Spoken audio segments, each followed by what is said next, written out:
All right, so today we're diving into something pretty surprising and intriguing. We're going to be talking about A.C. Bhaktivedanta Swami Prabhupada, who most people know as the founder of ISKCON. And there's this really extraordinary honor that he received. And get this, posthumously. Yeah, it really makes you think about the kind of impact that someone can have that echoes through time. This posthumous honor is a really powerful testament to Prabhupada's lasting legacy. Absolutely. Now, for those who might not be familiar with him, A.C. Bhaktivedanta Swami Prabhupada founded ISKCON, the International Society for Krishna Consciousness. He's really the one who brought Krishna consciousness onto the global stage, especially introducing it to the West back in the 1960s.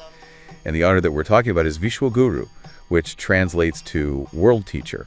Yeah, and within Hinduism, that title, that is not given lightly. That's a deeply revered title. To be named Vishwa Guru implies that you've achieved a level of spiritual understanding and wisdom that goes beyond any one culture or any one country.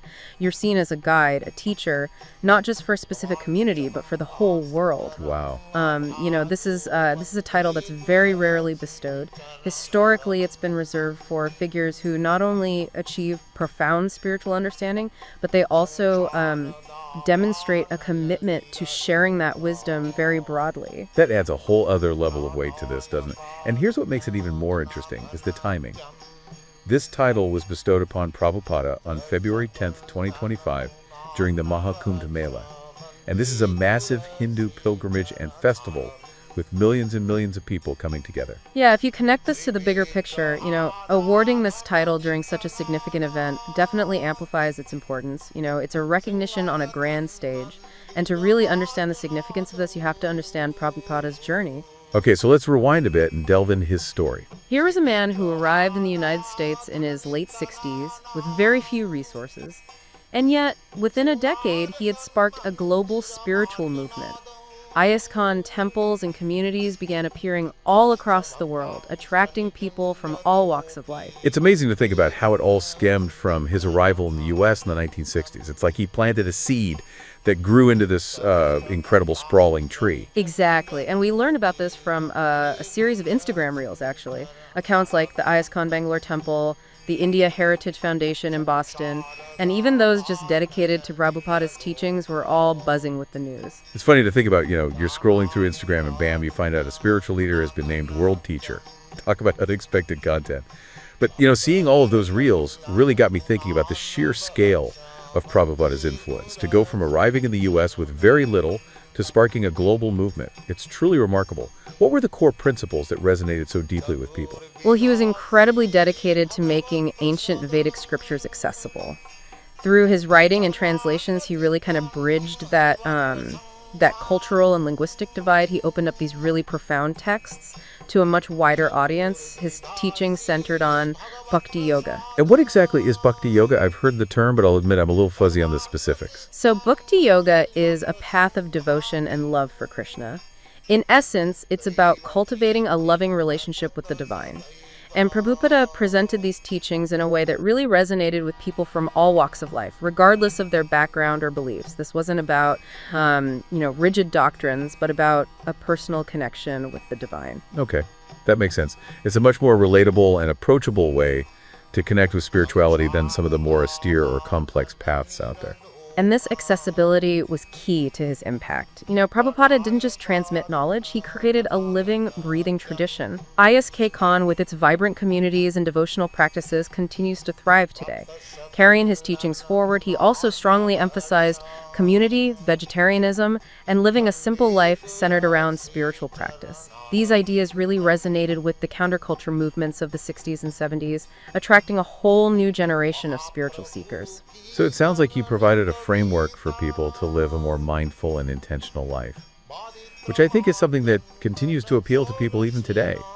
So coming back to this title, Vishwa Guru, now that we have a bit more context, it almost feels like this recognition isn't just about Prabhupada's personal contributions, but about the impact of the entire movement he ignited. You hit the nail on the head. This honor is a testament to the power of one person's vision, to ripple outwards and create lasting change in the world. But this brings us to a fascinating question. Why now?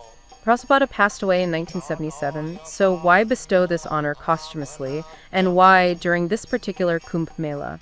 right? It's like there's a deliberate intention to re-emphasize his teachings and legacy at this specific moment in time. Why do you think that is? Well, perhaps it's a recognition of ISKCON's growing global influence and the spread of Hindu philosophy and culture internationally, much of which can be traced back to Prabhupada's pioneering work. That makes a lot of sense. But it also makes me wonder if maybe there's something deeper at play here. The world feels pretty chaotic these days, don't you think? It's true. I mean, we're facing unprecedented challenges, like climate change and political and social divides. This constant sense of uncertainty, it's a lot. Yeah, exactly. With all of that going on, maybe there's a renewed hunger for spiritual guidance, for teachings that offer a sense of peace and connection. I think you're onto something. With the rise of social media and this constant pressure to project a perfect image, Prabhupada's emphasis on inner peace over external validation feels incredibly relevant.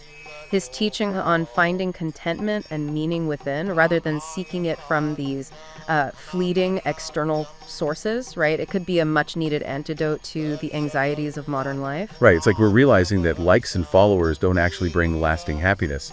And maybe we're starting to look inward for a more authentic sense of fulfillment. And that's where Prabhupada's teachings become so powerful. He offered a path to connect with something larger than ourselves, to find a sense of purpose and belonging within a community.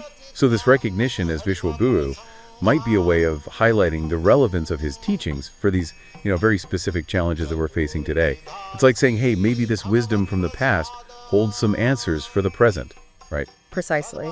It also makes us think about what it even means to be a world teacher these days. Is it purely about religious teachings, or is there something more? Is it about offering, a roadmap for navigating the complexities of the modern world and finding inner peace amid all the chaos? This raises some interesting questions. I mean, we often think of world teachers as figures like Buddha, Jesus, Confucius spiritual leaders who left a profound mark on history. But what about individuals who've made groundbreaking contributions in other fields? Could they be considered world teachers too? Absolutely. Think about someone like Nelson Mandela. His message of forgiveness and reconciliation, it transcended political boundaries and it resonated globally. Or scientists like Marie Curie, whose groundbreaking discoveries continue to shape our understanding of the world today. Perhaps a world teacher is anyone whose work goes beyond their specific field and it leaves an indelible mark on humanity as a whole. Yeah. They inspire generations to come. That's a really expansive way of looking at it. It's not just about the specific teachings, but about the ripple effect that someone creates, the movements they inspire, the way they challenge us to think differently and to live better. Exactly. It's about embodying certain values and principles and inspiring others to do the same, leading by example, if you will. I love that. It really expands our understanding of what it means to be a teacher or a leader. It's not just about having all the answers, but about creating a space for learning, growth, and positive change. And that's something we can all aspire to, regardless of our background or beliefs. It's about striving to be the best versions of ourselves and contributing to a world that is more compassionate, more just, more interconnected. This is giving me so much to think about. What stands out to you about this whole story? I think what strikes me the most is the idea that someone's impact can continue to grow and evolve even after they're gone. Prabhupada's teachings are finding new meaning and relevance in a world that he couldn't have possibly imagined during his lifetime. It speaks to the enduring power of ideas that resonate with the human heart. Yeah. It makes you wonder, what other figures from the past might be rediscovered or reevaluated in the future? Whose work will stand the test of time and continue to inspire generations to come? That's a fascinating thought. History is constantly being written and rewritten, and perspectives shift with time. Who knows what hidden gems from the past are waiting to be unearthed and celebrated? Perhaps in a few decades, we'll be having a similar conversation about someone we haven't even heard of yet. I love that. It's a reminder that there's always more to learn, always new perspectives to discover. Absolutely. And speaking of discoveries, there's another layer to this Vishwa Guru title that we haven't touched on yet. Oh, I thought we'd covered it all. What else is there? Well, we talked about the broader societal anxieties and the search for meaning, but the timing of this honor might also be a response to a more specific challenge, the way certain spiritual teachings have been misinterpreted or even misused to justify harmful actions. Whoa, okay. Now we're getting into some really important territory. Tell me more. Think about it. In recent years, we've seen instances where religious beliefs have been twisted to justify violence. to justify discrimination. Or even political agendas. This has led to a sense of distrust and skepticism towards organized religion and spiritual teachings in some circles. It's true. It feels like there's this growing divide between those who see spirituality as a source of peace and unity and those who use it to justify division and exclusion. And this is where recognizing someone like Prabhupada as Vishwaguru becomes particularly significant. He was a strong advocate for nonviolence, peace, and interfaith dialogue. So it's like this honor is a way of reclaiming the true essence of spiritual teachings, the focus on love, compassion, and understanding. Exactly. It's a reminder that spirituality at its core is about connecting with our shared humanity, not about creating barriers or divisions. That's powerful. It's like this honor is sending a message. Here's a model of spiritual leadership that embraces inclusivity and understanding, a model that's desperately needed in our world today. And it invites us to examine our own beliefs and biases. Are we using our spiritual understanding to build bridges or to create walls? That's a powerful question for all of us to consider. And it brings us back to the idea that a world teacher isn't just someone who imparts knowledge, but someone who inspires us to become better versions of ourselves. Right, it's not about dogma or blind faith, but about living our values and striving to make the world a more compassionate and just place. Exactly, and this brings us back to the core of what makes someone a world teacher. It's not about dogma or rigid beliefs, but about offering a path to inner transformation that can ripple outward and create positive change in the world. It's not about preaching, but like embodying those teachings, right? And inspiring others to do the same. Precisely. A world teacher walks the talk, so to speak. They live their teachings, demonstrating their power through their own actions and interactions with the world. Yeah, and that's something we can all aspire to. Regardless of our spiritual beliefs or backgrounds, it's about striving to be the best versions of ourselves, living with intention and purpose, and making a positive impact on the world around us. Absolutely. And who knows, maybe by embodying these values, we can collectively create a world that's more peaceful, more compassionate, and more interconnected. Wow, this exploration has taken us on quite a journey. From Instagram reels to ancient wisdom, from the bustling crowds of the Maha Kumbh Mela to the quiet contemplation of inner transformation. We've covered a lot of ground today. It's been a truly enriching conversation, and it leaves us with a lot to ponder as we move forward. It certainly does. So to wrap things up, let's circle back to that question we posed earlier. What other figures, historical or contemporary, might deserve the title World Teacher? And what criteria would you use to decide? Well, we encourage all of you to continue this conversation amongst yourselves, explore different perspectives, and challenge your own assumptions. Who knows? You might even discover some unexpected world teachers in your own life. Thanks for joining us on this fascinating journey of discovery. Until next time, keep exploring, keep learning, and keep diving deeper into the world around you. 17 Eyes.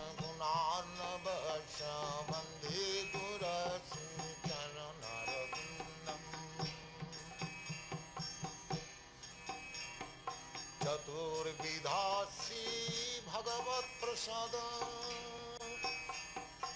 Sadvana Chitam Harivakra Sanghan Chatur Vidhasi Bhagavad Prasada Sadvana Chitam Harivakra Sanghan